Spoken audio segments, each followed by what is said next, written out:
साल 1925 फिजिक्स एक बहुत बड़े क्राइसिस से गुजर रही थी। साइंटिस्ट एटम के अंदर मौजूद इलेक्ट्रॉन के मोशन को इमेजिन करने की ट्राई कर रहे थे। उनके हिसाब से इलेक्ट्रॉन किसी प्लेनेट की तरह न्यूक्लियस के अराउंड रिवॉल्व कर रहा था, लेकिन जब हमें एक्सपेरिमेंटली डेटा मिला उसके हिसाब से इलेक्ट्रॉन किसी एक नीट पाथ को फॉलो ही नहीं कर रहा था। इलेक्ट्रॉन किसी एटम के अंदर जंप कर सकते थे, फ्लिकर कर सकते थे, और सबसे स्ट्रेंज बात यह थी कि वो एक स्ट्रेंज काइंड ऑफ लाइट को एमिट कर रहे थे। लेकिन हाइजेनबर्ग इस चीज को अलग तरीके से देख रहे थे और उन्होंने एक बोल्ड क्वेश्चन पूछा। उनके हिसाब से शायद प्रॉब्लम इलेक्ट्रॉन के साथ नहीं थी, बल्कि प्रॉब्लम हमारे साथ थी। हम ही किसी ऐसी चीज को विजुलाइज करने की कोशिश कर रहे हैं जिसे हम बिल्कुल देख ही नहीं सकते। अकॉर्डिंग टू हाइजेनबर्ग, हमें विजुलाइज करना बंद करना चाहिए और हमें उन चीजों के ऊपर फोकस करना चाहिए जिसे हम एक्चुअल में मेजर कर सकें। और यहाँ से शुरुआत हुई एक ऐसे प्रिंसिपल की जिसने हमें क्वांटम वर्ल्ड को देखने का, समझने का बिल्कुल तरीका ही बदल डाला, और वो प्रिंसिपल था हाइजेनबर्ग अनसर्टेनिटी प्रिंसिपल।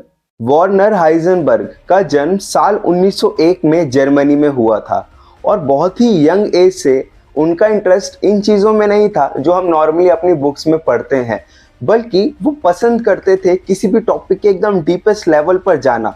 जैसे कि हम नॉर्मल अपनी डे टू डे लाइफ में कुछ भी पढ़ते हैं ऊपर ऊपर से, जैसे कि स्कूलों में आपने और मैंने, हम सब ने पढ़ा था कि we can not measure position and momentum of a particle simultaneously. लेकिन एग्जाम में लिखने के अलावा हमने कभी दिमाग लगाने की कोशिश नहीं की कि आखिर ये प्रिंसिपल कहता क्या है। लेकिन हाइजेनबर्ग चीज़ों को अलग तरीके से सोचते थे। बहुत बचपन से ही उनके दिमाग में ऐसे थॉट्स आते थे कि क्या ये दुनिया सच में वैसे काम करती भी है जैसा हम सोच रहे हैं या जैसा हम समझ रहे हैं। और 1920 आते आते हाइजेनबर्ग ने अपने आप को एक ऐसे वर्ल्ड में पाया जहां बड़े बड़े दिग्गज साइंटिस्ट, न्यूटन, मैक्सवेल जैसे साइंटिस्टों के बनाए गए प्रिंसिपल पर क्लासिकल फिजिक्स जो चली आ रही थी वो कहीं ना कहीं कोलैप्स कर रही थी।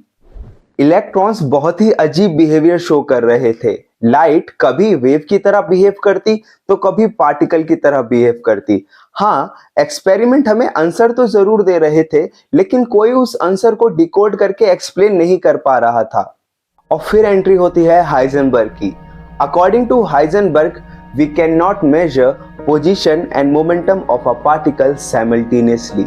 हम सब लोग बचपन से इस प्रिंसिपल को लिखते आ रहे हैं, लेकिन अभी भी हम में से ज्यादातर लोग ऐसे हैं जो एक्चुअल में नहीं समझते कि ये प्रिंसिपल आखिर कहना क्या चाहता है और हम साइमल्टेनियसली दोनों चीजों को एक साथ मेजर क्यों नहीं कर सकते। चलिए आज मैं इसको समझाने की आपको कोशिश करता हूँ, लेकिन इसको समझाने से पहले या समझने से पहले हमको एक मिसकंसेप्शन अपने दिमाग से निकालना होगा। वो देखिए क्या है। देखो, हम बचपन से ऐसा सोचते आ रहे हैं कि यहाँ एक न्यूक्लियस होता है और न्यूक्लियस के अराउंड इलेक्ट्रॉन किसी एक फिक्स्ड ऑर्बिट में इस तरीके से रिवॉल्व करता है। आप खुद सोचो, अगर ये सही होता, इसका मतलब हम किसी भी पॉइंट पर इजीली फाइंड कर सकते हैं उसकी पोजीशन, इलेक्ट्रॉन की पोजीशन और मोमेंटम को इजीली वी कैन फाइंड। इसका मतलब चीजें ऐसे काम नहीं कर रही, ये गलत है। अगर हम इसको इस कार्टेशियन प्लेन में ड्रॉ करें, यहां मैं एक्स लिख रहा हूं और यहां मैं P x, this is momentum axis, this is x axis, तो हम इलेक्ट्रॉन को किसी इस पॉइंट से ऐसे रिप्रेजेंट नहीं कर सकते। अदरवाइज हमको उसका एक्स और पी एक्स दोनों साइमल्टेनियसली पता होगा। बल्कि जो असली या रियल पिक्चर है वो इस तरीके से है। तो इसमें हमें नहीं पता कि इलेक्ट्रॉन कहां पर है। इलेक्ट्रॉन यहाँ यहाँ यहाँ हमें नहीं पता। ये क्लाउड की तरह काम कर रहा है। अब हम समझते हैं हाइजेनबर्ग प्रिंसिपल को। अब सोचो, आपके पास ये इस तरीके का इलेक्ट्रॉन का क्लाउड है जिसमें आप मेजर करना चाहते हो कि इसकी पोजीशन क्या है। सबसे पहले ये एक इलेक्ट्रॉन है, तो आपको पता है, जैसा आपने डी ब्रॉय का प्रिंसिपल पढ़ा था, डी ब्रॉय की हाइपोथेसिस हमने पढ़ी थी कि कोई भी पार्टिकल या इलेक्ट्रॉन जब वो मूव कर रहा होता है तो उसके पास एक वेवलेंथ होती है जिसको आप इस फॉर्मूले से निकाल सकते हो, लैम्डा इक्वल टू h/p। ये फॉर्मूला आपको ये बताता है कि जिस तरीके से इलेक्ट्रॉन के पास अगर वेवलेंथ है तो इसका मतलब उसके पास मोमेंटम है। अगर आपको वेवलेंथ पता चल गई तो आपको उसका मोमेंटम भी पता चल गया। तो चलो अगर मैं इस वेवलेंथ को कैलकुलेट करता हूं किसी फॉर्मूले से, जिससे आपको पता चलता है कि इसकी वेवलेंथ कुछ इस तरीके से है या आपका मोमेंटम कुछ इस तरीके से है। अब मैं क्या चाहता हूं, इसको मेजर करना। हाइजेनबर्ग के अकॉर्डिंग अगर मैं चाहता हूं पोजीशन को मेजर करना तो मुझे इसके साथ इंटरेक्ट करना होगा। अब मैं क्या करता हूं, इसके ऊपर लाइट इस तरीके से मारता हूं।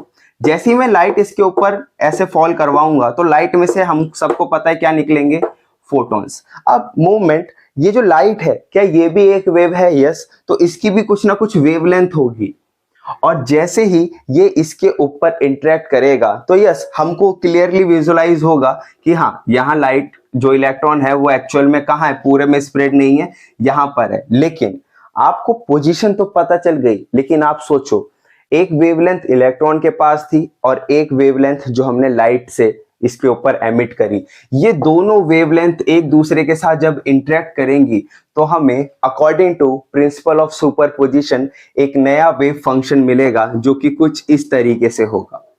अगर आप इसको ध्यान से समझो तो आपको ये तो पता चल रहा है कि यस इलेक्ट्रॉन की जो पाए जाने की प्रोबेबिलिटी है वो किसी एक जगह पर आ गई है, इसको हम बोलते हैं वेव फंक्शन क्या कर गया, कोलैप्स। तो यहाँ पर हम इजीली मेजर कर सकते हैं कि हाँ हमारा पोजीशन पार्टिकल का कहाँ है, इस रीजन में, यहाँ इलेक्ट्रॉन नहीं है, यहाँ इलेक्ट्रॉन नहीं है।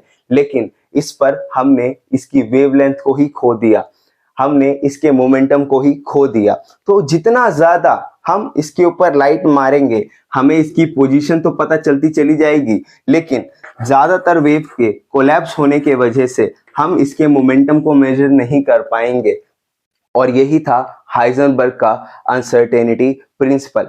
अगर आप मोमेंटम को जान लोगे तो पोजीशन नहीं बता पाओगे, अगर आप पोजीशन के बारे में जान लोगे तो मोमेंटम को नहीं प्रेडिक्ट कर पाओगे। और अगर आपको भी क्वांटम वर्ल्ड और जनरल रिलेटिविटी को समझने में, पढ़ने में मजा आता है तो अब आप इस अनसर्टेनिटी प्रिंसिपल के ऊपर अपनी खुद की रिसर्च करो, जाओ और जानने की कोशिश करो कि जब ये प्रिंसिपल हमारे सामने आया तो पूरे वर्ल्ड ने इसके ऊपर कैसे इंटरेक्ट किया और उन लोगों का, अलग अलग साइंटिस्टों का क्या कहना था इस प्रिंसिपल के बारे में। ये प्रिंसिपल हम कहाँ यूज करते हैं? Obviously day to day life में तो यूज नहीं होगा, लेकिन हम इसको साइंटिफिकली कहीं ना कहीं तो यूज करते होंगे। जाओ, ऊपर ऊपर से चीजों को पढ़ के कोई फायदा नहीं है, जानने की कोशिश करो। और जानने की कोशिश मैं भी करता हूं कि एक्चुअल में चीजें डिटेल में कैसे काम करती है।